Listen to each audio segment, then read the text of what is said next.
Heredé estas bocinas que no solo son icónicas dentro del mundo del audio, sino también son icónicas dentro de la historia de mi familia. Me propuse entonces a diseñar y a construir unas bases que les hicieran justicia.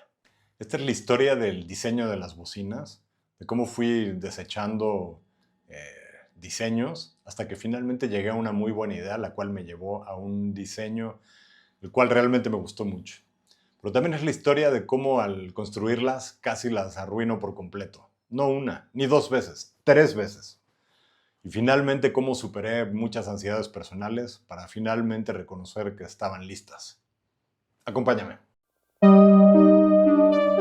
Comencé el proceso del diseño con principios muy básicos, que era básicamente elevarlas, mantenerlas seguras y tener la suficiente masa estructural para evitar vibraciones.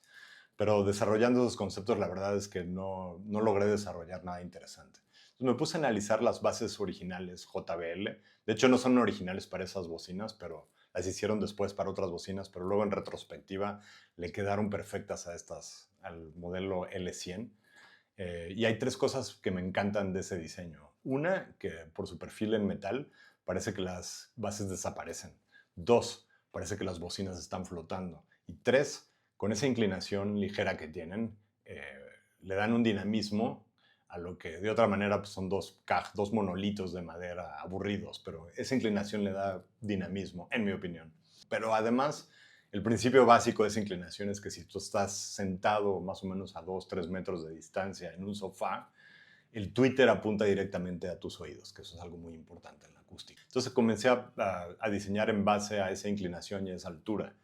Y después de un par de ideas, me empecé a obsesionar con una que estaba llena de ensambles. Cada vez le agregaba más complejidad porque me gusta mucho la carpintería japonesa, que la admiro a la distancia porque yo tengo mis limitaciones. Pero después de un rato, la verdad es que me di cuenta que estaba un poco por encima de mis habilidades como carpintero y sobre todo por encima de las herramientas que tengo aquí en mi taller. Entonces me puse a pensar en algo un poco más sencillo, un poco más básico, un poco más minimalista.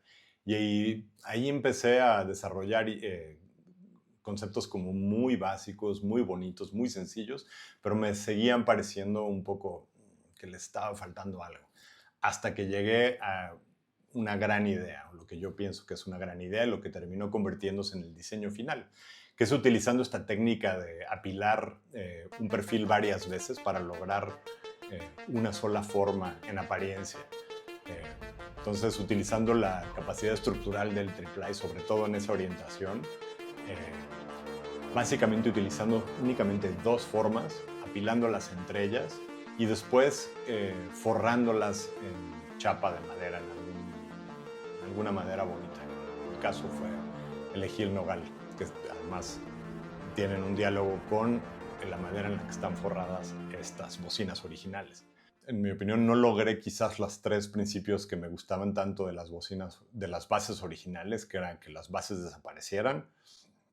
Ese en particular pues, no se logra con madera porque es un material más tosco. Pero quizás logré un cuarto, una cuarta cualidad, que en mi opinión quizás es más importante que desaparezcan, que es hacer algo escultural que dialoguen con las bocinas. Y de hecho ya después de analizarlo un poco, me empezaron a aparecer como unas bocas que están cantando hacia ti. Y ahí me pareció algo interesante. Mi idea para la construcción era tratar de eficientar el uso del material. Y casi lo logro. Cuando digo casi es porque estas dos formas salen básicamente de un rectángulo y se requieren exactamente 40 rectángulos de esas dimensiones en particular, los cuales salen todos de una sola hoja de triple de 19 milímetros. Casi. Se requieren 40 rectángulos. Una hoja de triple solo te da 39 rectángulos. Entonces me quedé corto solo por un rectángulo. Las mandé cortar en láser para tratar de que quedaran lo más perfecto posible y con láser pues obviamente eso se logra. Y yo pensé que ya lo que quedaba era lo más fácil, que era simplemente pegarlas. Entonces inicié el proceso del pegado. Eh, Comencé con una base, las alineé, utilicé un par de prensas de estas de presión de pistola y las dejé ahí secando durante 24 horas. El día siguiente que las fui a revisar, quité las prensas y me di cuenta de un error garrafal que había cometido, que estaba todo muy bien alineado, se veían muy bien, pero a la hora de aplicar la fuerza con las prensas, eh, como todas las fermas tenían el pegamento todavía muy fresco, digamos que cada una actúa como una pista de hielo y a la hora de aplicar presión se movieron ligeramente. Y cuando digo ligeramente me estoy refiriendo a menos de 1 milímetro, es más, menos de medio milímetro cada una. Pero claro, acumulando varias, el error se va multiplicando. Y entonces, el error no solo fue un error ligero que se podía lijar fácilmente, porque como este es un proceso de apilar muchas fermas para lograr una sola pieza, el error estaba en todas las superficies. Y digamos que podrías decir, bueno, con una sierra, con una lija orbital, es fácil corregir ese error en la superficie de arriba. Pero lo que descubrí es que por mi diseño no tenía acceso, no cabe la lijadora orbital adentro de estas bocas de las bases. Entonces, bueno, dije, bueno, lo empiezo a lijar a mano. Pensé que eso iba a ser muy fácil. Lo que pensé que me iba a llevar un par de horas se convirtió en un día y después de un día me di cuenta que me iba a llevar más tiempo y terminó llevándome más de una semana lijar una bocina, corregir ese error. Entonces, bueno, sentí que aprendí de mi error. Fui a comprar una prensa más para la segunda base y quizás tratando de corregir ese error, me obsesioné tanto con evitar que las bases, que las fermas patinaran en una dirección, que terminaron patinando en la otra. Y tampoco me di cuenta en su momento. Me di cuenta hasta el día siguiente que llegué a recogerlas y estaban las bases combeadas en la dirección opuesta. Y básicamente el error fue igual, quizás un poco peor, porque pareció que necesitaba más lijado que las bases anteriores. Fue una pesadilla. Lijé y lijé y lijé y lijé. Fueron semanas y semanas de lijado. Acabé casi queriendo tirar la toalla, porque después de horas el avance ni siquiera se notaba. Pero bueno, finalmente me tardé ya más de un mes de lijar las dos bases y ya estaba, la verdad, un poco harto. Entonces decidí, bueno, ya acelerar el proceso del enchapado porque ya quería verlas puestas en las bocinas. Y ya había hecho yo unas bocinas que construí, que de hecho será otro video en un futuro. Y me sentí muy seguro de mí mismo a la hora del proceso de enchapado. Pero quizás ya por las prisas que traía no le dediqué el tiempo suficiente.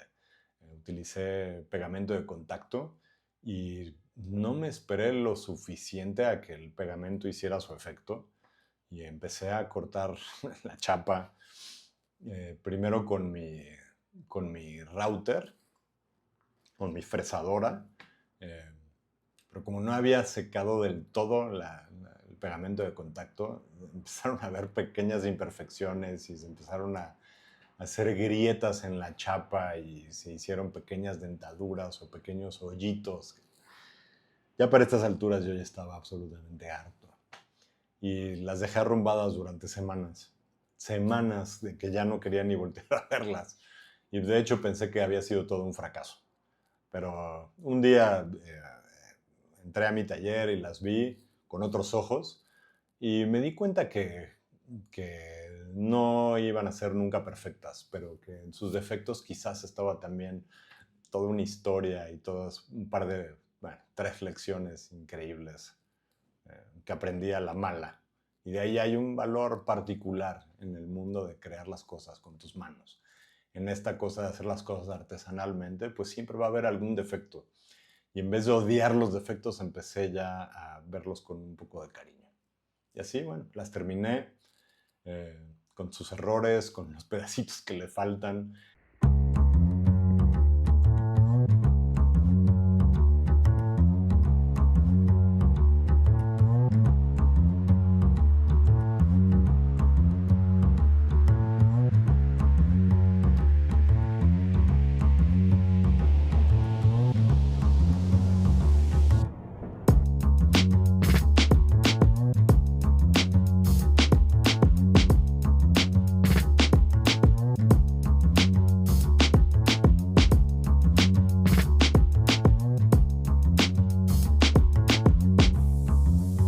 Gracias por estar del otro lado. Déjame tus comentarios y nos vemos hasta la próxima.